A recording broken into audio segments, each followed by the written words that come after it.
Vamos a platicar del ADN, tal cual como ahorita comentábamos con el doctor Horacio Astudillo, investigador de nanotecnología molecular. A ver, cada año, doctor, aumenta el número de víctimas, por ejemplo, a consecuencia del cáncer. Estamos hablando que el 2020 cobró 10 millones de vidas en el mundo esta enfermedad. Y de acuerdo con la OMS, la Organización Mundial de la Salud, pues estamos hablando que en las próximas décadas podría aumentar esta cifra de 10 millones de vidas en el mundo entero a un 50% más casos en los próximos años. A ver, vamos a hablar, Horacio Astudillo, por favor, de la... el ácido desoxirribonucleico, ¿te acuerdas de la escuela que nos hablaban del ADN? El ADN es, digamos, el núcleo de la vida. ¿Sería correcto decirlo así? Sí, sí, Fernanda, definitivamente el ADN o el ácido desoxirribonucleico es una Es molécula ácido desoxirribonucleico. polimérica que además tiene la característica que es una molécula muy conservada para cada especie porque alberga la información genética de cualquier individuo o ser vivo. En la Ah, actualidad ajá. tenemos de nuestro genoma, sabemos cuántos genes tenemos, cuál es nuestro patrimonio genético, cuáles son los sitios variables o hipervariables de nuestra información genética, y es lo que ahora nos ha permitido demostrar su utilidad en el área biomédica. A ver, explícanos por partes. Eh, Nosotros llevamos mucho tiempo con este programa. Yo di la noticia en este programa de cuando se leyó por primera vez, por decirlo así, el ADN del ser humano, la cadena. Y recuerdo que era parecida a la de un gusano. A ver, cuéntanos en primera instancia qué se encontró del ADN y platícanos de manera muy sencilla en qué vamos ahora. Desde el año 1950, la década de los 50, cuando se demostró que existía una molécula que era capaz de albergar toda la información codificante para que se desarrolle un ser vivo como es el humano, se empezaron a hacer muchos estudios en diferentes organismos. Organismos como los mamíferos y los insectos y cualquier ser vivo tiene su base existencial, funcional o como le queramos llamar, dentro del ADN. Cuando se hablaba de un gusano que mencionas, es el Cenorhabditis elegans, que es un gusano muy simple, con Perdón, un ser doctor, vivo. tenemos un mal audio. Te voy a pedir si te acercas al micrófono, porque sí, exactamente. Te ves muy bien, pero necesitamos escucharte mejor. Creo que ahí estamos. ¿Cómo se oye mejor? Sí. Muchísimo mejor, doctor. Gracias. Tenemos ahora, Fernanda, es que el material genético es lo que ahora nos define como especie y que se ha demostrado es la parte central de muchas enfermedades, entre ellas el cáncer. Los estudios de comparativos entre la información genética del ser humano y otras especies, ha permitido validar esta información y ha servido como modelo de estudios para entender enfermedades complejas como la diabetes, las demencias, el Parkinson, las enfermedades autoinmunes y, por supuesto, el cáncer. O sea, los estudios de ADN hoy por hoy en el mundo nos pueden llevar a evitar a futuro estas enfermedades. No solamente a evitar, sino a predecir, a pronosticar y a encontrar sujetos con susceptibilidad para esta enfermedad. A ver, el ADN es una proteína en el cuerpo. ¿Estamos de acuerdo? ¿Cómo No, no solo, cambia, cómo cambia este ADN para entonces saber que estás enfermo o que podrías el, estar enfermo a futuro? el ADN es una molécula muy compleja, cae en la categoría de las supramacromoléculas, porque es demasiado grande, pero no es una proteína. Es otro tipo de compuesto molecular. Es un compuesto que se encuentra únicamente en el núcleo de las células de todos los organismos vivos, de todos los organismos multicelulares. Y el ADN dentro de nuestras células gobierna todos los procesos bioquímicos y de síntesis que pueden ocurrir durante nuestra vida.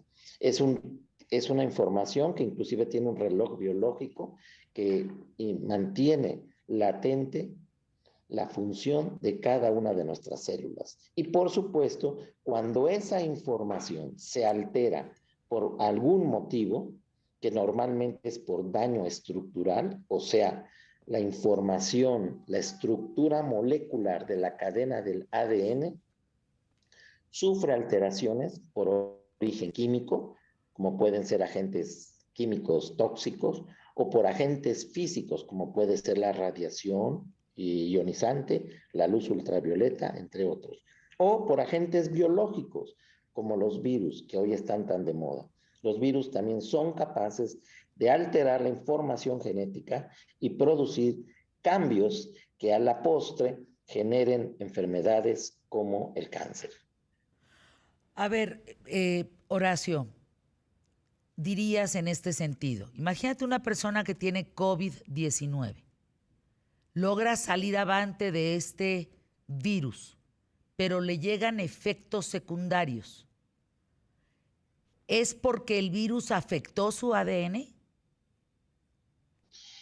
En el caso específico del COVID, Fernanda, no tenemos todavía una información precisa.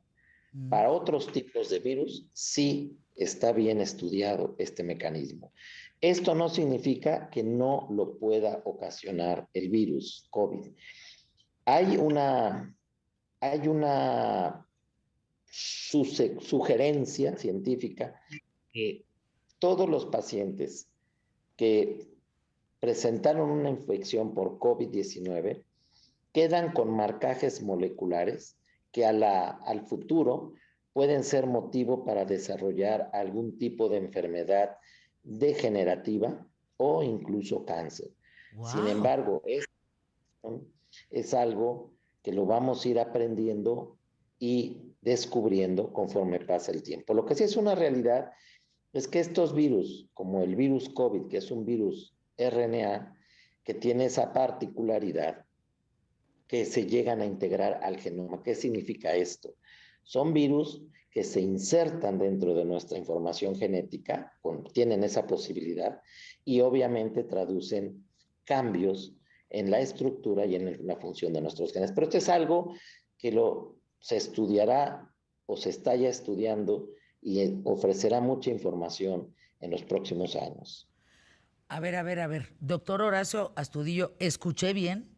O sea, todas las personas que han presentado COVID-19 a futuro, algo quedó en su sistema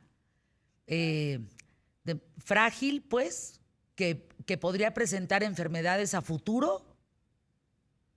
Es correcto. ¿Por culpa del COVID? Así es. ¿Qué dato, doctor? Yo esto sí no lo había escuchado. Había escuchado de efectos secundarios, que podía caerse el pelo, se te olvidaban las cosas, algún rash en la piel, alguna... la alimentación, quizá dolor de riñón, algún efecto pulmonar, pero así como desarrollar a futuro una enfermedad, eso sí no lo había escuchado.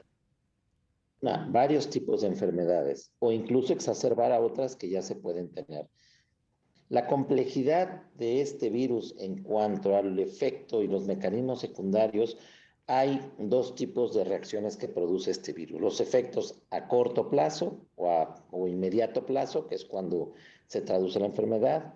A corto plazo, está bien publicado y descrito los efectos en los 6 primeros meses secundarios a vencer la infección, después de vencer la infección, y los que vienen a largo plazo, que serán motivo de mucho estudio y análisis en los próximos años. El COVID, el cáncer, cualquier tipo de enfermedad, ¿afecta el ácido desoxirribonucleico, el ADN? Sí, es capaz de producir alteraciones. Ahora, hay un dato. La Organización Mundial de la Salud recomienda las pruebas de ADN como primera elección, digamos, para detectar cáncer en el cuello uterino. Eh, o estas pruebas de ADN para el virus de papiloma humano, que son mucho más efectivas que los métodos de detección de uso común. ¿Qué sabes de esto? Bueno, el virus del papiloma humano es una categoría de virus de ADN, es diferente a la familia de los virus respiratorios como el COVID, el cual se han descrito más de 200 tipos diferentes de virus. Es un virus que está asociado a infecciones urogenitales, aunque se ha demostrado su capacidad de infecciosa en mucosas del tracto respiratorio. Incluso tumores de cabeza y cuello están asociados a este virus, al igual que tumores urogenitales y muy particularmente el cáncer de cuello uterino, donde se describió por primera vez. Es un cáncer, es un virus oncogénico, Sí, sí. está reconocido como un agente carcinogénico por sus capacidades que tiene para a largo plazo, cuando la infección se hace crónica, genere alteraciones que lleven a cáncer en la célula.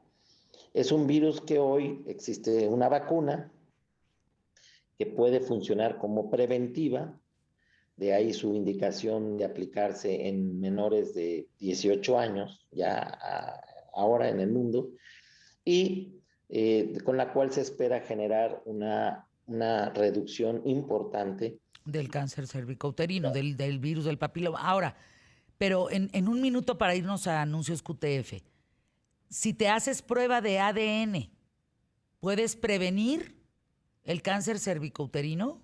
¿El virus del papiloma Sí, humano?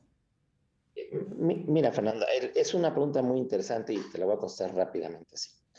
Desde que se implementó en los en el Sistema Nacional de Salud el uso de la colposcopía para el diagnóstico y el tratamiento de la enfermedad uterina en la mujer, de ser la primera causa de cáncer en la mujer en nuestro país y en América Latina, se volvió la segunda causa de cáncer. Hoy el cáncer de mama está muy por arriba del cervicuterino, lo que significa que es uno de los cánceres que tiene una ventana de detección y una ventana de tratamiento muy amplia para su diagnóstico y manejo, lo que ha permitido una reducción significativa, exponencial en la mortalidad de la mujer. Hoy la recomendación principal es el estudio colposcópico de la mujer a través de su ginecólogo con la búsqueda de lesiones y sospechosas por virus del papiloma y el diagnóstico de virus de papiloma. Bien. Hay tratamientos locales que se aplican que reducen la posibilidad de desarrollar una neoplasia cuando se detectan a tiempo. No, no, no, no te imaginas la cantidad de comentarios. Pero me voy a ir con el más gacho, mi querido doctor, porque pues así es el tema. Dice Sergio Rafael Sánchez, doctor Horacio Astudillo. El médico que está hablando no tiene veracidad científica comprobable. Es una irresponsabilidad que diga que las personas que padecieron COVID-19 pueden padecer en el futuro enfermedades como cáncer, diabetes, etcétera. Cuidado con lo que se dice en medios. ¿Qué le dirías, Horacio? A Sergio. Esta información que yo comento y como lo dije claramente, que es algo que vamos a ver en el futuro y que es una evidencia que no está todavía comprobada porque no ha pasado el tiempo para demostrarlo. Sin embargo, ya hay publicaciones científicas que hablan sobre este tema y que lo advierten. Los próximos años serán de mucha investigación para ver las complejidades. Y les voy a dar un dato todavía más interesante. Hay un porcentaje que ya está determinado y publicado. La persona que tiene estas dudas, Se con llama gusto se lo Sergio. comparto. Sergio. Sergio Rafael Sánchez, sí. Es director Hay general en Sánchez Cano Solórzano Abogados. Estudió en la Ibero y demás. Vive en Ciudad de México. Hay una publicación de New England Journal of Medicine, o un top journal médico, que demuestra a través de sus estudios que hay una mortalidad ya establecida de los pacientes que tuvieron COVID a los 6 meses después de haberlo padecido. Y esto también explica mucho, Fernanda, porque también hay muchas publicaciones de eso. Nada más hay que entrar a los sitios serios Sí, científicos. sí, claro, a las fuentes serias, no a La, las payasadas. la infección por COVID en pacientes deja un daño vascular que, secundario a la aparente resolución de la enfermedad, aparecen casos con infartos, trombos, hemorragias cerebrales y otras enfermedades vasculares, que son causa incluso de mortalidad. Hay una mortalidad ya existente. Eso está publicado, está científicamente demostrado. Lo que todavía no sabemos, cuáles van a ser los efectos a largo plazo. Sin embargo, ya se anticipa Sí, a corto, sí. científicamente que esto va a generar también otro tipo de efectos. Y no nos debe de sorprender, ¿eh? Virus como la hepatitis, virus como el papilomavirus, a largo plazo desarrollan enfermedades neoplásicas en el ser humano. No es ninguna novedad, ni es un tema de desconocimiento o de sospecha o de... Eso lo sabemos. Muchos de los tumores en el ser humano hoy en día están asociados a virus. Simplemente el 90% de los tumores de cabeza y cuello, para tener una idea. Ahora, hay muchos temas. Creo que vamos a tener que hacer varios programas de ADN. Ahí les va. ¿Se acuerdan cuando leyeron Un Mundo Feliz de Aldous Huxley? Y si no lo han leído, por favor, se los recomiendo. En palabras sencillas, tú llegabas a un laboratorio a elegir a un niño perfecto, que no se enfermara, pues, que fuera eterno. Hoy hay bebés de diseño y causan una polémica en la ética en el mundo de manera interesante. Aurea Smigrodsky es la primera niña a diseño genético. Fíjense, sus padres se sometieron a un tratamiento de fertilidad en el año 2019. Eligieron entre 4 embriones el que tenía mejores probabilidades genéticas de evitar enfermedades cardíacas, diabetes y cáncer en la edad adulta. Ya hay empresas en Estados Unidos que ofrecen el servicio de análisis embrionario por la módica cantidad de $400, le hace 8,000 pesos, para prevenir que los bebés nazcan con ciertas enfermedades. ¿Qué piensas de esto, doctor Horacio Astudillo? Porque éticamente es un tema, pero es crear o elegir embriones con la más baja probabilidad de enfermedad. Que no se enfermen de diabetes, que no se enfermen de nada de esto. ¿Cómo la ves? Pues es que es algo que se viene haciendo, Fernanda, no de ahorita, ya tiene muchos años que se está haciendo este tamizaje, no solo genético, sino de el tipo de sexo que se quiere para el producto. O sea, se generan embriones in vitro en gran número, se sexan, se determina su sexo y se le ofrece a la madre incluso qué tipo de embrión quiere, con qué sexo quiere que se le implante. También se pueden estudiar incluso genéticamente para un sinnúmero de enfermedades genéticas a través del ADN. Esto tiene ya bastante tiempo, se ha maximizado ahora, se ha, digámoslo así, más estandarizado. Hoy un niño que nace, pues tiene en cierto modo obligación, se tiene obligación de hacer este estudio de tamizajes para enfermedades metabólicas, porque hay ciertos tipos de enfermedades metabólicas, como los fenilcetonúricos, que si no se detectan a tiempo durante su desarrollo temprano, van a tener afectaciones neurológicas irreversibles, por lo cual esos tamizajes pues, son muy importantes, Fernando. Esta es una gran pregunta del público. Oye, de veras, doctor Horacio Astudillo, el público de ¿Qué tal, Fernanda? Sí es el más inteligente de la radio y la televisión en México y en el mundo. Miren, preguntan esto. ¿Es verdad que la importancia de la vacuna contra el COVID-19 pone marcadores, así lo pongo entrecomillado, pone marcadores en nuestro ADN para protegerlo de precisamente efectos secundarios del COVID? El tema de la vacuna, hay un sinnúmero de vacunas ya en el mercado, Fernanda. Son de diferentes tecnologías y diferentes usos, aplicaciones.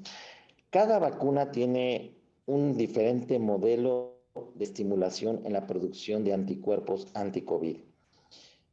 El prototipo de la vacuna ideal pues no existe. En realidad se desarrollaron las vacunas de una manera muy acelerada por la urgencia de la pandemia y no tenemos información todavía que nos respalde del beneficio que se puede lograr a mediano o a largo plazo. Sin embargo, en un tema de emergencia, pues está bien considerado su uso, ¿no? Por eso, al mismo tiempo que se están aplicando, algunas de ellas se están ensayando también. Y no significa que estén probando con nosotros como seres humanos, significa que tenemos una urgencia sanitaria y tenemos que tener acceso para contener la enfermedad de algún modo en el mundo. No hay capacidad para producir todas las vacunas de la humanidad en tan poco tiempo por una sola casa farmacéutica o una sola empresa. De ahí es la complejidad de esta pregunta, ¿no? Y la respuesta también. Es que es ¿Qué una están gran usando? pregunta, es una gran pregunta. Si pone marcadores, fíjate, si la vacuna, puede ser la del COVID o la que te pongas, la de la influenza, en fin, si las vacunas ponen marcadores en nuestro ADN para evitar efectos secundarios. Me parece fascinante el tema, porque si así fuera, entonces estaríamos evidentemente en menos riesgo a futuro de posibles enfermedades. El tema es, Fernanda, que no tenemos ni siquiera la información de qué es lo que realmente nos están poniendo en cada vacuna, porque hay una protección del producto, ¿no? Y una protección intelectual y pues es una información que no sabemos qué es lo que se codificó en las moléculas de RNA que se están poniendo en las vacunas RNA de las compañías que la diseñaron. Ese es un tema también muy complejo, ¿no? En el caso de las otras vacunas, donde se utilizan virus modificados genéticamente, pues tampoco tenemos esa información, es de protección intelectual, ¿no? Ahora, Pero, ¿de qué se hay una vacuna, esto me parece interesante que lo sepamos. Hay una vacuna en India que es la primera que se aplica sin aguja. ¿Has oído de esta, doctora Astudillo? Es la vacuna SICOV-D, que son 3 dosis y es la primera vacuna que se hace de ADN. ¿Habías oído? que se usa a través de un Que se usa, perdón, no te escuché. nasal, o sea, por sprays, es un aerosol, se inocula por un aerosol en las vías respiratorias. Es una tecnología que también se ha propuesto y se ha ocupado para otro tipo de enfermedades de inmunización o para otras técnicas de inmunización. Puede ser muy interesante, sin embargo, los estudios en humanos pues no están muy demostrados con sus beneficios a largo plazo. Lo que tenemos que recordar siempre, Fernanda, en el uso de un sistema de inmunización es no solo lograr levantar una respuesta de anticuerpos contra el agente infeccioso. Exacto, ¿Cuánto tiempo se mantiene esa respuesta? Por eso exactamente. las controversias, si hay que poner una tercera dosis o no, cuánto tiempo hay que dejar pasar entre la primera dosis y la segunda, todavía estamos aprendiendo en el tema de la inmunización por COVID. Pues ahí el asunto, por acá dice Jorge, yo conozco a 2 personas que quedaron con secuelas por el COVID, una de hígado y otra de corazón. Quizá no es el tema de ADN, te digo que es el público más inteligente, ¿eh? Pero sí puede ser por falta de oxígeno durante la enfermedad. Para concluir, doctor Horacio Astudillo, comentabas antes de escuchar los anuncios QTF algo importante, te escuchamos. Fernanda, hay un detalle interesante para solventar la pregunta y la duda que apareció en tu radio escuchas. Mira, nada más hay que preguntar a la gente que ha padecido COVID, ¿qué problemas o complicaciones han aparecido después de haber resuelto la infección en los sobrevivientes por esta enfermedad? La cantidad de casos de ansiedad, depresión, trastornos del sueño, trastornos digestivos, trastornos respiratorios y otro gran número de padecimientos están muy asociados al problema de la infección previa por COVID. Y ya no hablemos de los accidentes vasculares que están tomando un impacto muy importante en nuestra población. Además hay que preguntar eso. Científicamente hay mucha evidencia. ¿Esto qué significa? Que los que hemos padecido esta enfermedad tenemos que tomar modelos de prevención con cambios en nuestro estilo de vida que nos lleven a una mejor salud metabólica para prevenir las contingencias propias de las secuelas que puede dejar esta enfermedad, como Horacio, muchas otras enfermedades. para despedirnos, ¿hay gente que no le va a dar COVID?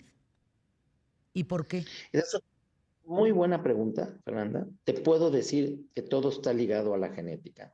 Y en efecto, hay personas que se expusieron a pacientes infectados con la cepa que tú quieras y no desarrollaron la enfermedad como tal. Y sin embargo, desarrollaron anticuerpos.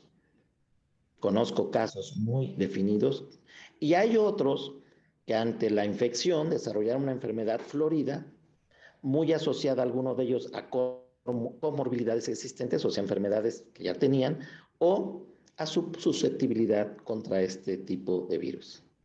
Ay, Horacio, te invito nuevamente a ver si la próxima semana, por favor, aquí a ¿Qué tal, Fernanda? Quedaron un mundo de dudas entre el público más inteligente de la radio y la televisión en México.